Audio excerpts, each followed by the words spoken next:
வணக்கம், இது உங்கள் தினக்கதிர்.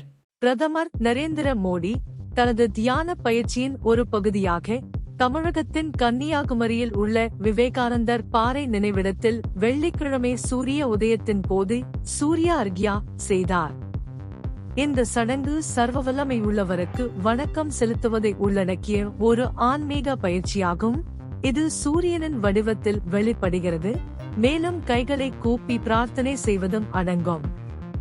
சூரிய உதயம், சூரிய அர்க்யா, ஆன்மீகம் என்ற தலைப்பில் பிஜேபி தனது எக்ஸ் வலைதளத்தில் வெளியிட்ட ஒரு சிறிய வீடியோ கிளிப்பில் மோடி ஒரு பாரம்பரிய பீக்கர் போன்ற சிறிய பாத்திரத்தில் இருந்து தண்ணீரை கடலில் பிரசாதமாக ஊற்றுவதை காணலாம்.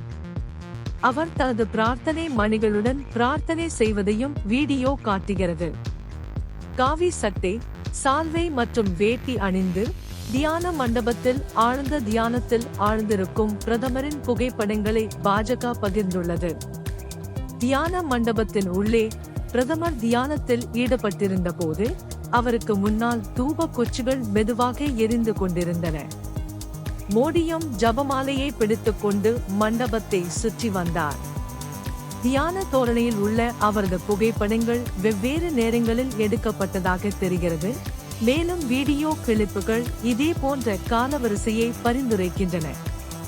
கன்னியாகுமரி அதன் அழகிய சூரிய உதயங்களுக்கும் சூரிய அஸ்தமனத்திற்கும் பெயர் பெற்றது.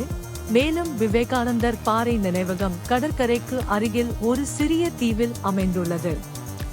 மே 30 மாலை நினைவிடத்தில் தியானத்தை தொடங்கிய பிரதமர் ஜூன் 1 மாலை அதை முடிக்க திட்டமிட்டுள்ளார். இந்த நினைவிடத்தின் அமைதியான மற்றும் அழகிய அமைப்பு மோடியின் ஆன்மீக நடைமுறைகளுக்கு பொருத்தமான பின்னணியை வழங்கியது. இந்த சடங்குகளில் அவரது ஈடுபாடு ஆன்மீக ஒழுக்கம் மற்றும் இந்தியாவின் கலாச்சார மற்றும் ஆன்மீக பாரம்பரியத்தில் விவேகானந்தர் பாறை நினைவகத்தின் முக்கியத்துவத்தை அடிக்கோடிட்டு காட்டுகிறது. இது உங்கள் தினக்கதிர். நன்றி.